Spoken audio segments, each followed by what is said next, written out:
नमस्कार दोस्तों, स्वागत है आप सभी का एक बार फिर से आपके अपने इस चैनल पर। आज की इस वीडियो में हम बात करेंगे Thorndike's trial and error theory. Thorndike की जो थ्योरी है trial and error, this is one of the important theory in learning. Hindi में इसको प्रयत्न या भूल का सिद्धांत भी कहते हैं। डिटेल में हम डिस्कस करेंगे। देख लेते हैं एक बार हम इस लेक्चर में क्या कुछ पढ़ने वाले हैं। सबसे पहले हम बात करेंगे ट्रायल एंड एरर की, बेसिकली ये है क्या। फिर हम एक एक्सपेरिमेंट की बात करेंगे जो कि थॉर्नडाइक ने इस चीज़ को, थ्योरी को प्रूफ करने के लिए एक एक्सपेरिमेंट किया था जिसको कहते हैं पजल बॉक्स एक्सपेरिमेंट। इसमें बेसिकली एक कैट को रखा गया था और उसको उसके बिहेवियर को कुछ स्टिमुलस के थ्रू ऑब्जर्व किया गया था और उसके बाद ये थ्योरी निकल के आई थी ट्रायल एंड एरर। इसको अभी हम डिटेल में डिस्कस करेंगे। फिर हम कुछ लॉज ऑफ लर्निंग भी डिस्कस करेंगे। ट्रायल एंड एरर जो थ्योरी है इससे निकल के कुछ लॉज आई थी, जैसे law of readiness, law of practice, law of effect and कुछ सेकेंडरी लॉज भी थी जिसमें कि law of primacy, law of recency, law of multiple responses. ये कुछ बेसिक लॉज हैं जो कि हम डिटेल में इस वीडियो में पढ़ेंगे। फिर हम इस थ्योरी के लिमिटेशंस के बारे में डिस्कशन करेंगे कि इसको कैसे क्रिटिसाइज़ किया गया लोगों द्वारा। एंड लास्ट में हम बात करेंगे इसके कुछ एजुकेशनल इम्प्लीकेशन की, कि एजुकेशन सेक्टर में इस थ्योरी का यूज़ करके एज अ टीचर आप कैसे अपनी टीचिंग को और इफेक्टिव बना सकते हैं। ये सारी चीज़ हम डिटेल में डिस्कस करेंगे। चलिए सबसे पहले थोड़ा सा एक ब्रीफ डिस्क्रिप्शन ले लेते हैं कि ये थ्योरी जो दी गई है थॉर्नडाइक द्वारा, तो इनके बारे में थोड़ा सा हम जान लेते हैं। एडवर्ड ली थॉर्नडाइक इनका पूरा नाम था और ये एक अमेरिकन साइकोलॉजिस्ट थे। इन्होंने बेसिकली ये बिहेवियरिस्ट थे। बिहेवियरिस्ट जो कि स्कूल ऑफ साइकोलॉजी है, जो कि ह्यूमन बिहेवियर पे ज़्यादा फोकस करती है, उसके बेसिस पे उनकी सारी थ्योरीज होती हैं। तो ये एक बिहेवियरिस्ट थे। इन्होंने बेसिकली जो कंपेरेटिव साइकोलॉजी है, कनेक्शनिज्म है, एजुकेशन साइकोलॉजी है, इन पे बहुत ज़्यादा वर्क किया था। इवन इनको फादर ऑफ एजुकेशन साइकोलॉजी भी कहा जाता है। इस चीज़ को ध्यान रखिएगा, आपसे क्वेश्चन पूछा जा सकता है कि फादर ऑफ एजुकेशन साइकोलॉजी किसको कहा जाता है, तो एडवर्ड ली थॉर्नडाइक को कहा जाता है फादर ऑफ एजुकेशन साइकोलॉजी। जैसा कि ये भी हम पढ़ेंगे भी इस वीडियो में, इनकी जो फेमस थ्योरीज हैं, like theory of trial and error, law of effect, law of practice, law of readiness, ये कुछ बेसिक थ्योरीज हैं जो कि इनकी काफ़ी फेमस है। एजुकेशन सेक्टर में काफ़ी ज़्यादा इनको यूज़ किया जाता है। तो ये शॉर्ट डिस्क्रिप्शन था एडवर्ड ली थॉर्नडाइक के बारे में। इन्होंने बहुत सारे एक्सपेरिमेंट किए थे। कनेक्शनिज्म में ज़्यादा बिलीव करते थे। कनेक्शनिज्म इन द सेंस ये कहते थे कि जो बिहेवियर होता है वो किसी न किसी स्टिमुलस से लिंक होता है, उसके बीच में कुछ कनेक्शन होता है, और उसी को उन्होंने एक्सपेरिमेंट के थ्रू भी प्रूफ करने की कोशिश की थी। अ, इनका एक एक्सपेरिमेंट है जिसको हम बोलते हैं पजल बॉक्स एक्सपेरिमेंट। यहाँ आप तस्वीर में देख भी सकते हैं, आपको स्क्रीन पे दिख भी रहा होगा, ये एक पजल बॉक्स है। इस पजल बॉक्स को कुछ इस तरीके से डिज़ाइन किया गया था। इसमें एक कैट को यानी बिल्ली को रखा गया था। आपको यहाँ पे दिख रहा होगा ये एक लीवर है। इस लीवर को दबाने से इस बॉक्स का जो दरवाज़ा है वो खुल जाता था। यहाँ पे ये नॉब लगे हुए हैं। इस नॉब के थ्रू ये दरवाज़ा जो है लॉक है, लेकिन जैसे ही इस लीवर को दबाया जाएगा ये नॉब हट जाएगा और ये दरवाज़ा खुल जाएगा। ये कुछ इस तरीके से पजल बॉक्स बनाया गया था। अब हुआ क्या कि इस एक्सपेरिमेंट में एक बिल्ली को इस बॉक्स के अंदर रखा गया। इस बिल्ली को भूखा रखा गया और जब इसको भूख लग जाती थी तो उसको बॉक्स में रखते थे और इसके सामने खाना रखा जाता था। इस बिल्ली को अब क्या करना था कि इस पज़ल बॉक्स से बाहर निकलना था। अब बिल्ली के लिए प्रॉब्लम ये था कि वो बाहर कैसे निकले, क्योंकि दरवाज़ा तो जो ये लीवर है इसके दबने के बाद ही खुलेगा। तो यहाँ पे बिल्ली क्या करती थी, बहुत सारे एफर्ट करती थी, इधर उधर हाथ पैर मारती थी, और ऐसा करते करते अचानक से क्या होता था कि उसका पैर इस लीवर पे पड़ जाता था और ये दरवाज़ा खुल जाता था। जैसे ही दरवाज़ा खुलता, उसको जो फूड है, जो खाना है, उसको वो दिया जाता था। ये चीज़ें 2-3 बार दोहराई गई, बार बार दोहराई गई, और हर बार ये देखा गया कि जितनी बार भी इस एक्सपेरिमेंट को किया जा रहा है, बिल्ली द्वारा दरवाजे को खोलने में जो लिया गया समय है वो काफ़ी कम होता जा रहा है। और एक टाइम ऐसा आता है कि बिल्ली बिना किसी समय वेस्ट को गवाए, वेस्ट किए, तुरंत इस लीवर पे पैर रखती है, दरवाजे को खोलती है और खाने को खा लेती है। तो यहाँ से ये थोड़ी थ्योरी निकल के आती है ट्रायल एंड एरर की। आई होप आप पजल बॉक्स एक्सपेरिमेंट समझ गए होंगे। ये थ्योरी निकल के आती है ट्रायल एंड एरर की। जैसा कि अभी हमने देखा, इस बिल्ली ने बहुत सारे प्रयत्न किए, ट्रायल किए, और हर बार ये बिल्ली क्या करती थी, देखती थी कि यार ये दरवाज़ा खुल नहीं पा रहा है, और अचानक से उसका पैर जब लीवर पे जाता था तो दरवाज़ा खुल जाता था।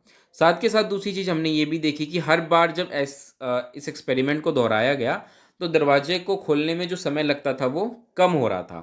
तो ऐसा क्यों हो रहा था? क्योंकि बिल्ली समझ पा रही थी धीरे धीरे कि जो वो कर रही है, इधर उधर जो हाथ पैर मारी है वो गलत है। उसको धीरे धीरे ये समझ में आ गया कि मुझे सीधा लीवर पे ही पैर रखना है, ठीक है, और जैसे ही मैं लीवर पे पैर रखूँगी ये गेट खुल जाएगा।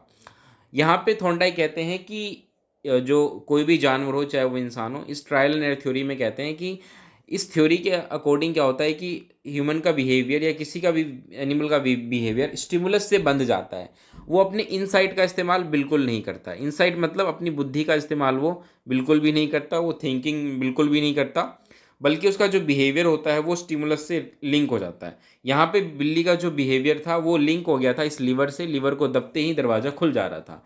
और जब ऐसा हो रहा था तो बिल्ली, एक समय ऐसा आया कि बिल्ली ने एग्जैक्ट वही बिहेवियर दिखाया जिससे कि वो गेट खुल जाए। तो ये थी trial and error theory. I hope आप समझ पाए होंगे, इसमें कोई ज़्यादा मुश्किल नहीं है, बहुत ही सिंपल सी थ्योरी है कि बिल्ली ने बार बार प्रयास किया और एक समय ऐसा आया कि बिना समय गवाए बिल्ली ने एक बार में ही गेट खोल दिया और खाना खा लिया। ये था ट्रायल एंड एरर, ठीक है। और यही इसी थ्योरी को इन्होंने इम्प्लीमेंट किया, बाकी फिर आगे भी एक्सपेरिमेंट किया इस पे और भी, और लास्ट में यही कंक्लूजन निकला कि हम जो है ट्रायल एंड एरर से सीखते हैं। मतलब कोई भी समस्या आती है तो हम मल्टीपल एफर्ट्स करते हैं, अलग अलग चीज़ें देखते हैं, और एक समय ऐसा आता है कि हम एग्जैक्टली समझ पाते हैं कि हमें क्या करना है। तो ट्रायल एंड एरर वाली बात जो है यहाँ पर इस तरीके से उन्होंने साबित की थी। अब ट्रायल एरर एरर के बेस पे उन्होंने कुछ लॉज भी निकाले थे जिसको कि हम प्राइमरी लॉज ऑफ लर्निंग कहते हैं। इसको हम डिटेल में एक बार देख लेते हैं। पहला है law of readiness. Law of readiness का मतलब ये होता है कि किसी भी व्यक्ति को अगर कोई काम करना है तो वो तब तक नहीं कर सकता जब तक कि वो उस काम को करने के लिए तैयार ना हो।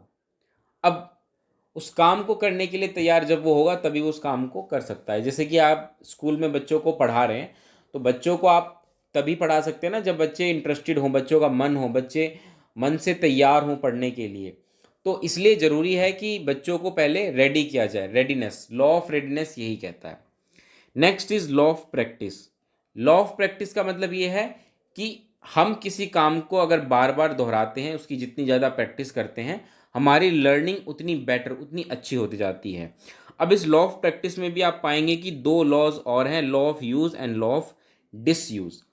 लॉ ऑफ यूज़ का मतलब ये है कि अगर हम प्रैक्टिस करते रहेंगे तो हमारी लर्निंग बनी रहेगी, और जैसे ही हम प्रैक्टिस छोड़ देंगे हमारी जो लर्निंग है धीरे धीरे वो कम होती जाएगी या ख़त्म हो जाएगी। फॉर एग्ज़ाम्पल, अगर आप क्रिकेट खेल रहे हैं तो क्रिकेट खेलते समय ज़रूरी है कि आप डेली प्रैक्टिस करें। एक क्रिकेटर किसी भी मैच से पहले प्रैक्टिस करता है ताकि वो अच्छा परफॉर्म कर सके। और मान के चलिए कि अगर कोई प्रैक्टिस नहीं करता तो क्या होगा? क्या वो अच्छा परफॉर्म कर पाएगा? नहीं, उसकी लर्निंग धीरे धीरे कम हो जाएगी।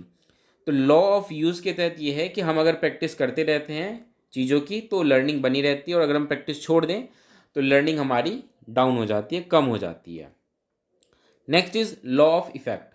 लॉ ऑफ इफेक्ट का मतलब ये होता है कि किसी भी चीज़ को अगर आप सीखते हैं तो ये काफ़ी हद तक उसके आउटकम, रिजल्ट पर भी डिपेंड करता है, उसके इफेक्ट पर डिपेंड करता है कि उसका कैसा इफेक्ट आप पे पड़ेगा। इसको एग्जाम्पल से समझने की कोशिश करिए कि आप किसी कॉरपोरेट कंपनी में काम करते हैं, आप कंपनी के लिए साल भर मेहनत करते हैं, और आप पाते हैं कि लास्ट में कंपनी आपको कुछ बोनस दे रही है, कुछ इंक्रीमेंट दे रही है, प्रमोशन दे रही है। तो ये आपके लिए क्या एक पॉजिटिव इफेक्ट है।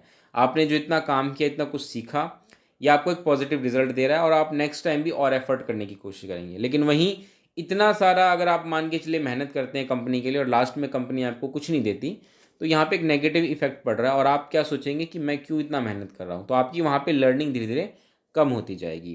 तो लॉ ऑफ इफेक्ट इस तरीके से वर्क करती है। आगे बढ़ते हैं, कुछ सेकेंडरी लॉज ऑफ लर्निंग है, इसको भी समझने की कोशिश करते हैं। पहला है law of multiple response. Law of multiple response का मतलब क्या है कि जब हमारे सामने कोई भी प्रॉब्लम या समस्या आती है तो हम पहले उसके लिए मल्टीपल रिस्पॉन्सेज करते हैं। जैसे कि आपने अभी ट्रायल एंड एरर वाले केस में देखा, जो बिल्ली का एक्सपेरिमेंट था, उसमें बिल्ली ने दरवाजे को खोलने के लिए लीवर को दबाना होता, लेकिन लीवर को दबाने के लिए उसने बहुत सारे इधर उधर एक्शंस किए, और तब जाके एक टाइम ऐसा आया कि उसका जो एक्शन था वो बिल्कुल करेक्ट बैठा और लीवर पे उसका पैर पड़ा और लीवर खुल दबते ही दरवाज़ा खुल गया। तो ये लॉ ऑफ मल्टीपल रिस्पॉन्स है कि आप क्या करते हैं, किसी भी प्रॉब्लम को सॉल्व करने के लिए मल्टीपल एफर्ट्स करते हैं और उनमें से कोई एक एफर्ट जो होता है वो सक्सेसफुल होता है।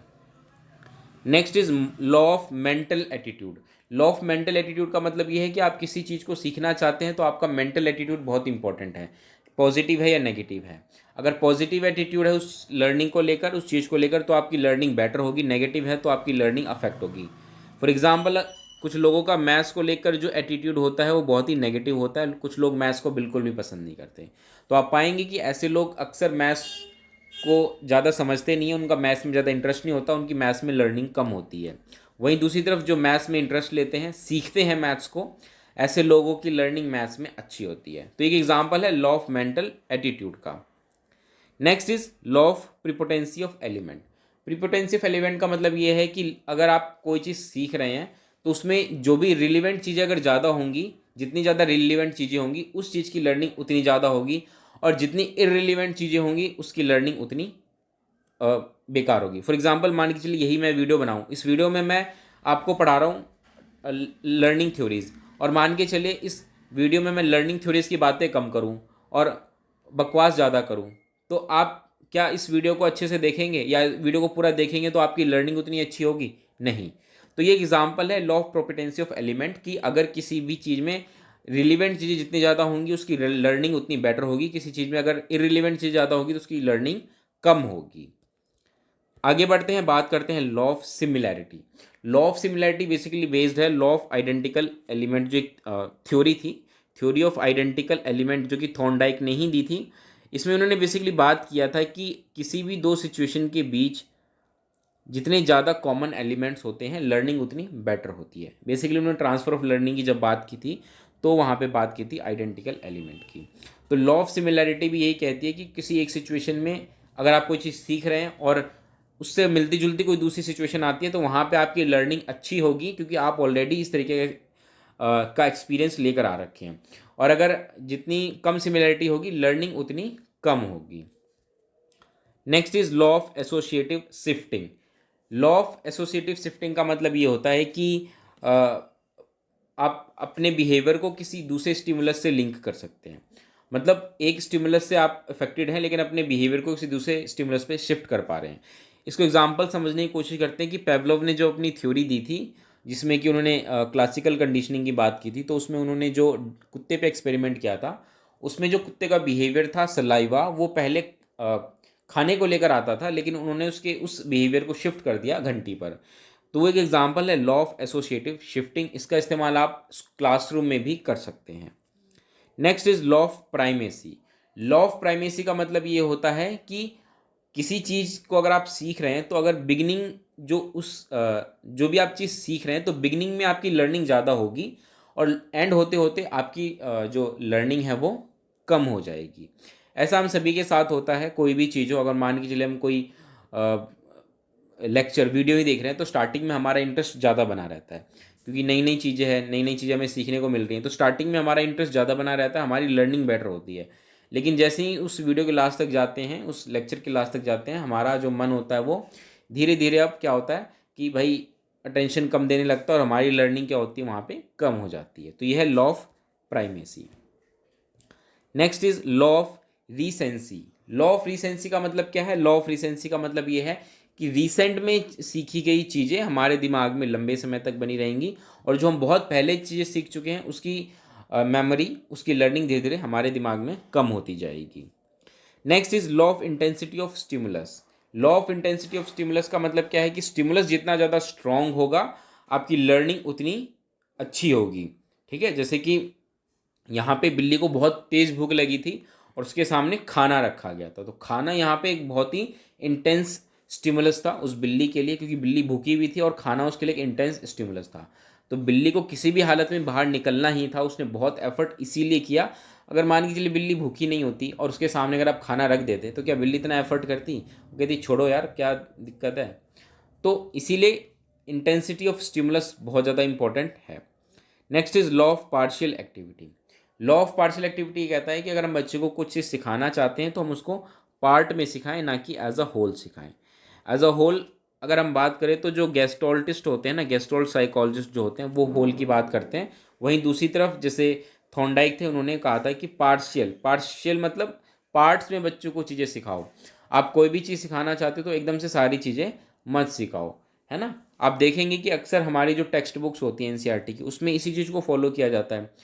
अगर हम बच्चों को प्लांट्स के बारे में पढ़ा रहे हैं, तो प्लांट्स के बारे में हम कैसे धीरे धीरे स्टेप बाय स्टेप जाते हैं। पहले पेड़ों के बारे में बताएंगे, फिर नेक्स्ट क्लास में हम प्लांट्स रिलेटेड जैसे कि उनमें बेसिक डिफरेंस कैरेक्टरिस्टिक्स बताएंगे। फिर उससे नेक्स्ट क्लास में हम उनमें जो बेसिक रिप्रोडक्टिव सिस्टम्स होते हैं वो बताएंगे। उससे नेक्स्ट क्लास में हम उनके सेल्स के बारे में डिस्कस करेंगे, किस तरीके से उनके फंक्शंस होते हैं, वो सारी चीज़ डिस्कस करेंगे। तो ये धीरे धीरे क्या है, पार्ट्स में हम चीज़ों को पढ़ रहे हैं। तो यही था कुछ secondaries laws of learning. I hope आप समझ पाए होंगे। नेक्स्ट अब हम लिमिटेशंस देख लेते हैं इस थ्योरी के, कि जो ट्रायल एंड एरर थ्योरी है इसकी क्या लिमिटेशंस हैं। इसमें जैसा कि मैंने बताया, इनसाइट्स को कम्प्लीटली नेग्लेक्ट किया गया था। थॉर्नडाइक ने कहा था कि मनुष्य या जानवर जब भी वो सीखते हैं तो वो इनसाइट यानी कि अपनी सूझबूझ का इस्तेमाल नहीं करते। बेसिकली वो किसी स्टिमुलस से खुद को कनेक्शन बना लेते हैं, है ना। इस एक्सपेरिमेंट में जैसे बिल्ली ने खाने के साथ, लिवर के साथ अपना कनेक्शन बनाया और बिल्ली ने ज़्यादा सूझबूझ का इस्तेमाल नहीं किया, तो इनसाइट को कम्प्लीटली नेग्लेक्ट किया गया है। लेकिन रियल लाइफ प्रैक्टिस अगर हम देखें, हम खासकर इंसानों की बात करें, तो हमारे पास दिमाग होता है और जब हमारे पास कोई प्रॉब्लम आती है तो सिर्फ हम ट्रायल एंड एरर का इस्तेमाल नहीं करते, हम अपनी बुद्धि का भी इस्तेमाल करते हैं। Next is excessive importance to practice. इस थ्योरी में उन्होंने प्रैक्टिस पे ज़्यादा इंपॉर्टेंस दिया कि बिल्ली ने बहुत प्रयत्न किया, बार बार प्रयत्न किया और एक टाइम ऐसा आया कि वो चीज़ सक्सेसफुल हो गई। प्रैक्टिस ठीक है, आपको प्रैक्टिस करनी चाहिए, practice makes a man perfect, but इसका मतलब ये नहीं कि आप हर चीज़ प्रैक्टिस से ही करेंगे। आपको अपने दिमाग का भी इस्तेमाल करने की ज़रूरत है, क्योंकि प्रैक्टिस क्या है कि बहुत ज़्यादा समय लेती है। सिर्फ प्रैक्टिस करेंगे तो टाइम वेस्ट है, और हर एक चीज़ प्रैक्टिस से सॉल्व नहीं होती। प्रैक्टिस के अलावा उसकी आपको नॉलेज होनी चाहिए, उसका आपको एक्सपीरियंस होना चाहिए, उससे रिलेटेड कुछ स्किल्स आपके अंदर होनी चाहिए। और भी कुछ चीज़ें होती हैं जो कि आपकी लर्निंग को अफेक्ट करती हैं। सिर्फ प्रैक्टिस पे ज़्यादा इंपॉर्टेंस दे देना ये ठीक नहीं है, ये इसके क्रिटिसिज्म है। नेक्स्ट इज एजुकेशनल इम्प्लीकेशन, कि आप स्कूल में जब जाएंगे तो इस थ्योरी का इस्तेमाल कैसे करेंगे। देखिए, टीचर के लिए ज़रूरी है कि वो क्लासरूम ऑब्जेक्टिव को डिफाइन करे, क्योंकि यहाँ पे अगर आपने इस थ्योरी को समझा तो बिल्ली के सामने एक ऑब्जेक्टिव था और तभी बिल्ली एफर्ट कर रही थी। तो इसीलिए क्लासरूम में जब आप जाएंगे तो आपके सामने एक ऑब्जेक्टिव होना चाहिए कि भाई इस क्लास को अगर मैं संभाल रहा हूँ या पढ़ा रही हूँ तो मुझे मेरे बच्चों को लेकर के क्या क्या कुछ ऑब्जेक्टिव्स होने चाहिए, वो आपके सामने क्लियर कट होना चाहिए। उसके बाद उस ऑब्जेक्टिव को अचीव करने के लिए आपको कुछ स्मॉल स्टेप्स बनाने हैं। ये नहीं कि कुछ बड़े बड़े एफर्ट्स करें, छोटे छोटे ही एफर्ट्स करें, छोटे छोटे स्टेप्स बनाएं और वन बाय स्टेप उसकी तरफ बढ़ने की कोशिश करें। रेनफोर्समेंट बहुत ज़्यादा इंपॉर्टेंट है, क्योंकि यहाँ पे भी बिल्ली को रेनफोर्समेंट तब मिला जब बिल्ली ने खाने को खाना खाना खाया, है ना, खाने को हासिल किया, तब बिल्ली को रेनफोर्समेंट मिला। इसी तरीके से यहाँ पे भी टीचर ज़रूरी है कि बच्चों को रेनफोर्स करे समय समय पर, बीच बीच में। बच्चा कोई भी एफर्ट करता है तो बीच बीच में बच्चों को रेनफोर्समेंट दिया जाना चाहिए। रेनफोर्समेंट अगर इंटरनल हो तो सबसे बेटर होता है, लेकिन नहीं हो तो टीचर एक्सटर्नल रेनफोर्समेंट या मोटिवेशन बच्चों को दे सकते हैं। इसके अलावा relate classroom environment students daily life, बच्चों की डेली लाइफ से लिंक करने की ज़रूरत है बच्चों के क्लासरूम को, क्योंकि आपने देखा ना थ्योरी ऑफ आइडेंटिकल एलिमेंट, जिसकी एक सिचुएशन में सीखी गई दूसरी सिचुएशन में जितनी ज़्यादा कॉमन होती है लर्निंग उतनी बेटर होती है। तो बच्चा जो क्लासरूम में सीख रहा है ज़रूरी है कि वो उसके डेली लाइफ से लिंक्ड हो, जुड़ी हुई हो, सिमिलर हो, ताकि बच्चा एक जगह की लर्निंग दूसरी जगह लर्निंग में अप्लाई कर सके। तो ये था कुछ उसके एजुकेशनल इम्प्लीकेशन। आई होप आपको वीडियो पसंद आई होगी। उम्मीद करता हूँ जितने भी लॉज मैंने आपको समझाए सब समझ में आ गया होगा। इस वीडियो में इतना ही रखते हैं दोस्तों, मिलेंगे अगली वीडियो में, तब तक के लिए नमस्कार, धन्यवाद।